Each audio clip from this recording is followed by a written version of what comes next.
Ellen key నమ్మకమైన యవనస్తుడు. ఆ తల్లిదండ్రులు యవన బిడ్డను లోకం తెలియకుండా పెంచారు.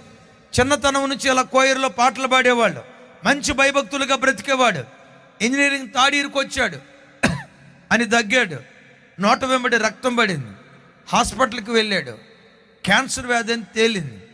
చివరికి ఆయనకు వచ్చిన క్యాన్సర్ ఏంటంటే టంగ్ క్యాన్సర్, నాలుక క్యాన్సర్ వచ్చింది. డాక్టర్లు పరిశోధన చేశారు, ఆ అబ్బాయి బ్రతకాలంటే నాలుక కట్ చేయాలి, నాలుక కట్ చేస్తే మాట్లాడలేడు, లేదు నాలుక ఉండాలా చచ్చిపోతాడు. డాక్టర్లు ఆపరేషన్ చేయాలని చెప్పారు. హాస్పిటల్కి తీసుకెళ్లారు. పెద్ద డాక్టర్ గారు వచ్చాడు, జూనియర్ డాక్టర్లు వచ్చారు. పెద్ద డాక్టర్ గారు వస్తూ టేప్ రికార్డు తీసుకొచ్చి టేప్ రికార్డు పక్కన పెట్టి, బాబు ఇదిగో టేప్ రికార్డు ఆన్ చేయబోతున్నావు, నువ్వు ఎవరితో ఏం మాట్లాడాలనుకుంటున్నావో మాట్లాడు. ఎందుకు మాట్లాడమంటున్నావు అంటే, నువ్వు మాట్లాడే మాటలు ఈ టేప్ రికార్డులో రికార్డ్ చేసుకో. ఎందుకంటే నీ కంఠస్వరం ఎలా ఉంటుందో ఇంకోసారి నీకు తెలియదు. జూనియర్ డాక్టర్లు అందరూ చూస్తున్నారు ఎవరితో మాట్లాడతారా అని. టేప్ రికార్డ్ ఆన్ చేయటంతో ఎలెన్ కీ ఆ యవ్వన బిడ్డ ఏమంటున్నాడు తెలుసా?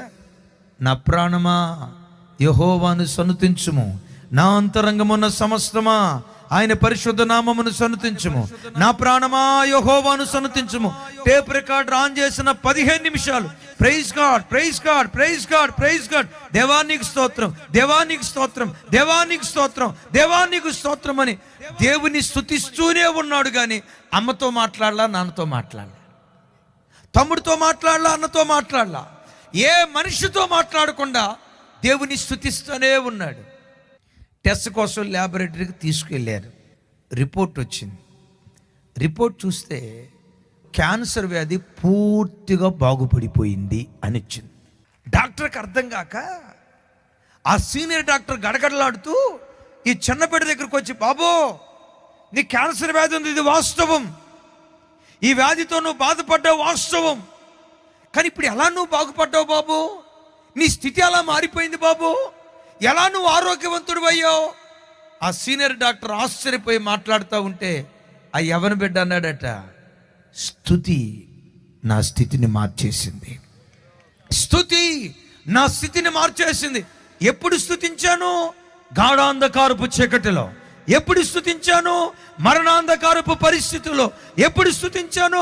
క్యాన్సర్ వ్యాధితో నాలుక కట్ చేయబడుతుంది అనే సంక్లిష్ట స్థితిలో, స్తుతించలేని కష్ట స్థితిలో నా దేవుని స్తుతించనే ఆ స్తుతే నా స్థితిగతులు విప్లవాత్మకంగా మార్చేసింది.